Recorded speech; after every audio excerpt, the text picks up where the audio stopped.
अस्सलाम वालेकुम, जैमिन परदेसी आपके लिए फिर एक सोसाइटी टॉपिक्स के साथ। हम जितने पेरेंट्स हैं, हम में से कोई ना कोई गुज़र रहा होगा, कोई गुज़रा है इस फ़ेज़ ऑफ लाइफ़ से कि उनके बच्चे जो है जब वो बड़े होने शुरू होते हैं, प्यूबर्टी में आने शुरू होते हैं, तो मूड चेंजेस और वो सब कुछ और ये सारा जो फिनोमेना है, जो सारा टाइम है, इससे बच्चे तो गुज़रते ही हैं, पेरेंट्स भी साथ में गुज़रते हैं।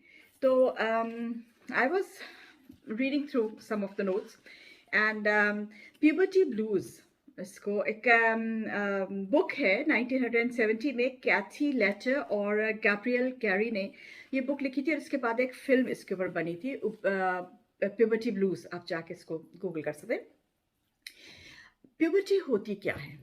Also, let's start from the basics ना। तो puberty जो होती है, it is basically hormonal changes when your child is going through hormonal changes। उसका जो बड़ा हो रहा होता है लड़कों में, it comes about round about 14 start होता है और 18-21 पे जाके लड़कियों में भी तकरीबन इसी वक्त पे स्टार्ट होता है और दोनों का लेकिन रिएक्शन डिफरेंट होता है। सो इसके बेसिक रिएक्शंस जो है मैं आगे चल के आपको डिटेल में बताती हूँ। यहाँ पे थोड़ा सा जस्ट टू मेंशन के लेजीनेस होती है, they don't want to study, depression होता है,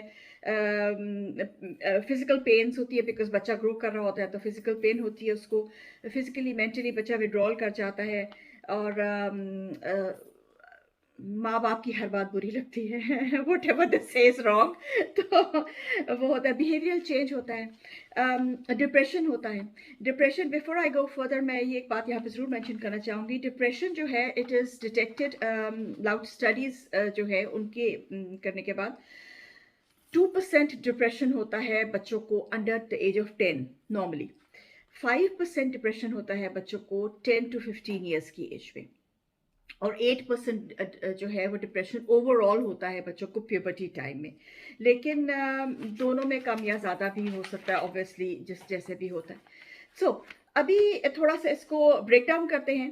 पेरेंट्स जो हैं उनके लिए क्या एडवाइस है और पेरेंट्स जो हैं वो कहाँ पे उनको रेड अलर्ट होना चाहिए, बिकॉज हमारी पेरेंटिंग जो है वो सिर्फ बच्चे को पैदा कर लेना, स्कूल भेज देना और उसको अच्छा खाना खिला देना ही नहीं है। पेरेंटिंग इज़ अ 24/7 जॉब और बच्चों के ऊपर वो हमारी माएँ कहा करती थी बच्चे को खिलाओ सोने का नवाला और देखो शेर की आँख से। तो बच्चों को देखना पड़ता है उनके तो पेरेंट्स को क्या जो है साइंस जो है उस पे नज़र रखनी चाहिए कि बच्चा जो है वो कहीं सेल्फ हार्म की तरफ तो नहीं जा रहा। बहुत सारे बच्चे होते हैं, अगर आप देखें कभी उनके बाजू उठा के दे कट देमसेल्व्स। ये एक और टॉपिक है, इसके पीछे बहुत बड़ी, बहुत डीप और बहुत ही डार्क वजह है। इस पे फिर कभी बात करेंगे, बट इट हैपन्स। सो इसका ध्यान रखना चाहिए।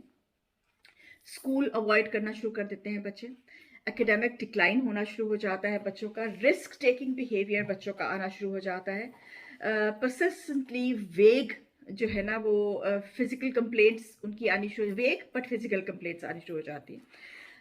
दे गो थ्रू एक्सेसिव गिल्ट।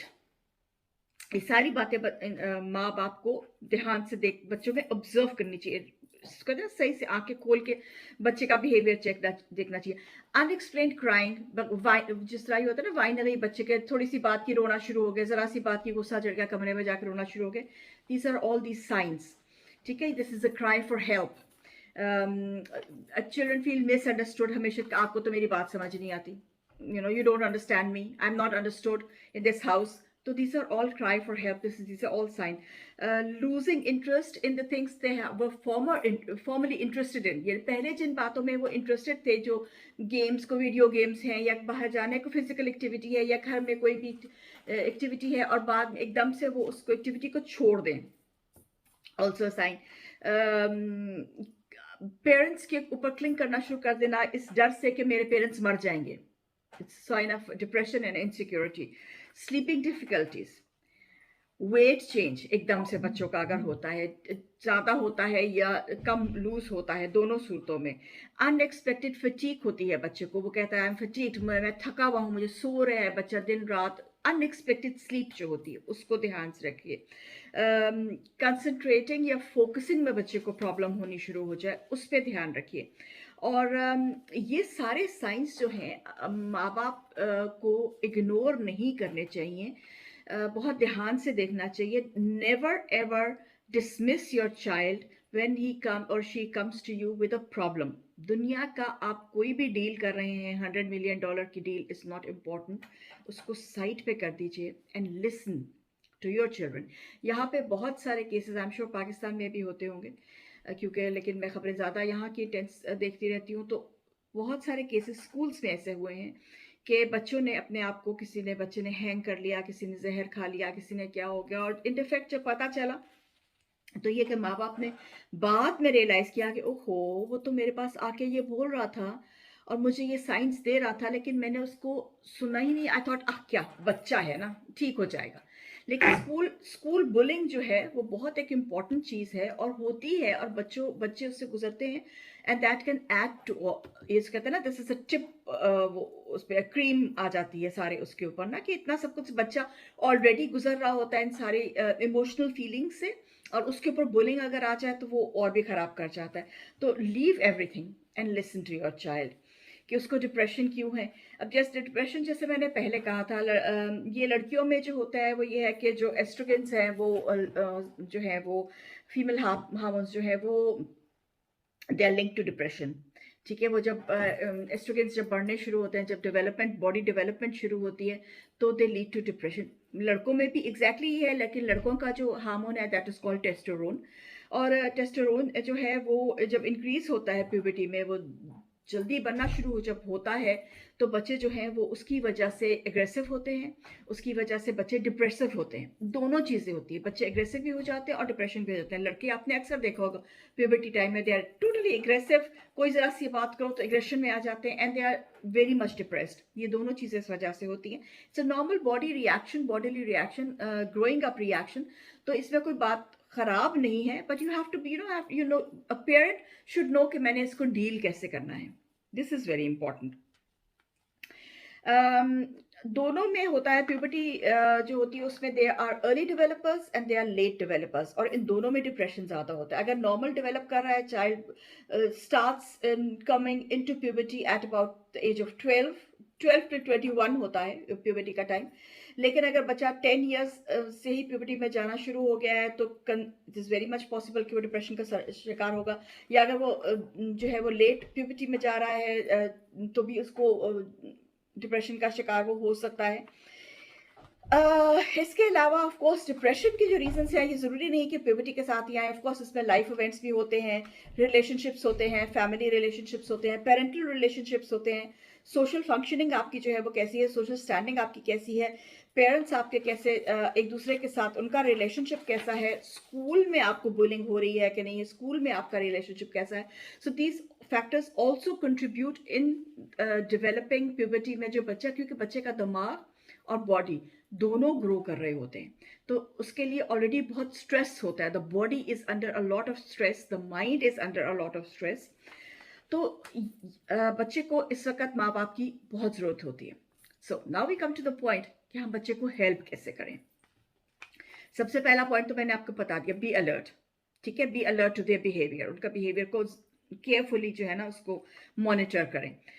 आप अपने बच्चे को, दूसरा पॉइंट भी मैंने बातों बातों में बता ही दिया था कि लिसन टू योर चाइल्ड. और उनको इसके साथ लेकिन एलैबोरेशन यह है कि listen to your child, and not only listen to your child but give them the feeling कि no matter what you do, no matter what you've done outside, I am there, I have your back. ठीक है, बच्चे को वो, जैसे हमारे माँ बाप हमें कहते थे कि कोई गलत काम करके आए तो थप्पड़ भी मार दिया, लेकिन उसके बाद बैठा के समझाते भी थे, और उसके बाद बैठा के पूछते भी थे हुआ क्या था, यू नो. तो दोनों चीज़ें होनी चाहिए, दोनों को रैशनली साथ ले लेके चलना चाहिए, but you have to be there for your children. उनको सिर्फ एक बाप बन के या एक माँ बन के ही नहीं, उनको एक फ्रेंड की जरूरत होती है इस वक्त. So you have to be their friend. अगर आप उनको ये फ्रेंडशिप नहीं देंगे तो ये फ्रेंडशिप कहीं जाके बाहर ढूंढेंगे, और बाहर उनको वो फ्रेंड कैसा मिलेगा या कैसी मिलेगी, यू डोंट नो. तो बेहतर है कि आप खुद ही फ्रेंड के रोल में आ जाएं बच्चों के. इसके अलावा ये भी आप कर सकते हैं, विच इज़ वेरी इंपॉर्टेंट, कि जो बच्चे का डॉक्टर, चाइल्ड डॉक्टर है आपका, उससे आप जाके बात करें, और उसको, क्योंकि ज़ाहिर है वो मेडिकली आपको बता सकेगा हर डॉक्टर ने ज़ाहिर थोड़ी बहुत साइकोलॉजी तो होती ही है, तो वो ह्यूमन बिहेवियर उनको पता होता है, तो वो आपको इसका लीड कर सकता है कि आपका बच्चा जो है वो फिलहाल किस मेंटल लेवल पे चल रहा है, और आप उसको किस तरह से फिजिकली, कम से कम आपको गाइड कर सकता है कि फिजिकली आप उसको किस तरह से ट्रीट करें। इसमें ये है कि अगर तो आपका बच्चा जो है आपको लग रहा है कि वो डिप्रेशन में जा रहा है, तो देखिए इसमें कोई बुराई नहीं है। यू डोंट हैव टू गले में ढोल डाल के सबको बताने की ज़रूरत नहीं है। Get help for your child, ठीक है? ये कोई बुरी बात नहीं है। अगर इंसान को जिस्म पे चोट लगती है तो भी तो आप उसका ट्रीटमेंट कराते हैं ना। तो इसी तरह आप जो है वो कोई अच्छा साइकोलॉजिस्ट ढूंढे जो अपना मुंह जो है वो उसके सामने खोल सके और बाकी दुनिया के सामने बंद रख सके, और जाके अपने बच्चे को उसे दिखाएं। और सिर्फ साइकोलॉजिस्ट या साइकेट्रिस्ट के पास, साइकेट्रिस्ट तो नहीं, साइकोलॉजिस्ट के पास आप उसको लेके जा सकते हैं, लेकिन साथ साथ में खुद मॉनिटर करिए, ठीक है? उसके उसके रहमो करम पे नहीं छोड़िए, बच्चे को साथ साथ खुद मॉनिटर करिए, ठीक है? ये बहुत इंपॉर्टेंट बात है। इसमें डिफरेंट टाइप ऑफ थेरेपी होती है। डिप्रेशन की थेरेपी होती है, कॉग्निटिव बिहेवियर की थेरेपी आप करवा सकते हैं, इसको हम सीबीटी कहते हैं। इट हेल्प्स इन, ये जो सीबीटी होती है, कॉग्निटिव बिहेवियर ब्रेकडाउन जो होता है, थेरेपी जो होती है, इसमें जो साइकिल होता है डिप्रेशन का, a psychologist can break up that cycle, which helps your child to go out of वो जो कुएं के मेंढक की तरह उस चीज़ में फंसा होता है ना, उससे निकल के वो बाहर जाके अपने आप को, अपनी पर्सनैलिटी को पहचान सकता है, और बाहर जाके वो उससे डील कर सकता है, फाइट कर सकता है। एक इंटरपर्सनल थेरेपी होती है, दैट इज कॉल्ड आईबीटी, इसको हम कहते हैं। That is that identifies and relationship problems, उसका वो होता है कि वो आपको, जो साइकोलॉजिस्ट है, can help you better, it breaks down the relationship problems. होता ये है कि बच्चों का अक्सर कॉन्फ्लिक्ट होता है, माँ बाप हमारे, मैंने इस बारे में दो वीडियोस बनाई भी हुई हैं। अनफॉर्चुनेटली हमारे जो जनरेशन कह लें, या हमारे बाद की भी जनरेशन में, या अभी तक भी हमारे कंट्रीज में यही होता है कि माँ बाप रिश्ते ढूंढ लेते हैं, और माँ बाप फलां फलां से तुम शादी कर रहे हो या कर रही हो। द गर्ल इज, हालांकि इस्लाम में है कि आप लड़की की इजाज़त आपको चाहिए, लेकिन लड़की बेचारी से कोई पूछता ही नहीं है। लड़कों से भी कहाँ पूछा जाता है? लड़कों से भी नहीं पूछा जाता। माँ बाप अपनी अथॉरिटी करने के लिए, दिखाने के लिए कि मेरी पसंद की लड़की आएगी, मेरी पसंद के लड़के से होगा। खुदा का वास्ता है, किस दुनिया में आप लोग रह रहे हैं? वी आर लिविंग इन 2022, और आप लोग अभी तक 1822 में हैं। बच्चों का ठीक है, माँ बाप की मर्जी ज़रूरी होनी चाहिए, क्यों नहीं होनी चाहिए, खुशी से होना चाहिए, लेकिन बच्चों की मर्जी पूछिए। बिकॉज आजकल के बच्चे जो हैं, they have their own mind. उनकी जो क्या कहते हैं उनको, जो जिस दुनिया में वो सारे रह रहे हैं, हम लोग उस दुनिया में नहीं रहते थे। It is a very different world that they are living in, और वो बहुत एक्सपोज हो चुके हैं बहुत सारी चीज़ों से। तो बच्चों से जहाँ उनकी कंपैटिबिलिटी ना हो, ये भी जरूरी नहीं है कि आप गलत जगह पे कर दें शादी, आई am not even saying that, लेकिन कंपैटिबिलिटी तो देखिए उनकी। क्योंकि हमारे यहाँ पे यही प्रॉब्लम है कि हमारी जब बहुत अच्छे हम लोग लकी भी रहे हैं, लेकिन बहुत सारे लोग ऐसे होते हैं, और मैं इन चीज़ों में क्योंकि मैं डील करती हूँ, तो ज़ाहिर है मुझे ज़्यादा इस चीज़ का एहसास होता है कि बहुत सारी शादियाँ ऐसी होती हैं जिनका मियाँ बीवी बिल्कुल एक दूसरे के साथ कंपैटिबल नहीं है। मियाँ की नॉर्मली ये है कि मैं I am the head of the house, बीवी को वो he is treating like a servant, और बीवी जो है वो घर की चारदीवारी में बेचारी बंद है, and she doesn't have any से, उसके पास पैसा उसको नहीं मिलता, उसका घर का खर्चा नहीं मिलता, जो कि इस्लाम में है। और वो माँ बाप, और यह बच्चा जब ये सब चीज़ें देख रहा है ना, स्पेशली लड़का, अच्छा लड़का जब ये सब चीज़ें देख रहा है, he comes up with the idea कि ओके, औरत की इज्जत नहीं करनी चाहिए, क्योंकि मेरा बाप मेरी माँ की इज्जत नहीं करता, तो इसका मतलब है कि मुझे कोई जरूरत नहीं है। वो अपनी माँ की इज्जत भी नहीं करेगा, और आगे जाके वो अपनी बीवी की इज्जत भी नहीं करेगा, and he goes into this depression and conflict. लड़कियां जो हैं वो सबमिसिव उसमें चली जाती हैं। They think I am not good enough, I am not even a human being because I am a woman, I am a girl, so I have no rights. तो वो गलत किस्म के रिलेशनशिप्स में चली जाती हैं। They tend to go in such relationships जिसमें वो अब्यूसिव रिलेशनशिप्स में, क्योंकि उन्होंने अपने बाप को अब्यूसिव देखा हुआ है। तो खुदा का वास्ता है, माँ बाप सारे अपने आप को ठीक करें। or get a fresh and get a life, you know, not for yourself. अगर आप लोग को एक दूसरे को पसंद नहीं करते, but you for your children. उनके सामने लड़िए नहीं, उनके सामने ये उनको ये एहसास नहीं दिलाइए. माएँ ये करती हैं कि जब उनको उनका बस नहीं चलता है तो वो आके बच्चों के साथ बाप की बुराइयां करनी शुरू कर देती हैं. तेरा प्यो सो, तेरा प्यो दस, तेरा प्यो वो ये. बच्चे माँ को तो कुछ नहीं कह सकते क्योंकि उनको अपने माँ से प्यार होता है, वो उनको लेकिन अपने बाप से भी प्यार होता है. ठीक है, आप दोनों की लड़ाई हो रही है मियाँ बीवी की, बुढ़े बुढ़ी की, that doesn't interest your children. Please understand this point. That does not interest your children. बच्चे जो है वो ये देख रहे हैं कि okay, our parents are not compatible. My mother is not good enough to go out in the world and fight for herself. My father is not good enough to do any housework and help my mother. My father has no compassion for my mother. My mother hates my father. What is the relationship? समझ रहे हैं मेरी बात को? So request to all the parents out there, do it for the sake of your children. If you do not want to do it for yourself, but do it.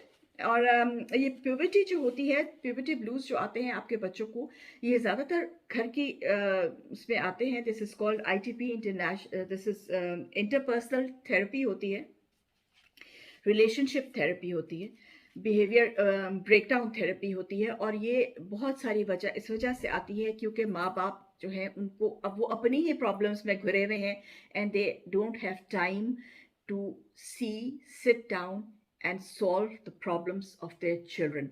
तो हमारा सबसे पहला और सबसे आखिरी जो काम दुनिया में होना चाहिए वो ये होना चाहिए कि हमें अपने बच्चों के लिए हर वक्त रेडी रहना चाहिए, उनको हर तरह से उनकी हेल्प करनी चाहिए, उनको देखना चाहिए. और I hope this video has helped. I hope I have bored into the minds of our parents ताकि हम अपने बच्चों के लिए कुछ बेहतर कर सकें. And now I have lost my pin. So till then, Chaman Padesi, Medit Suruk.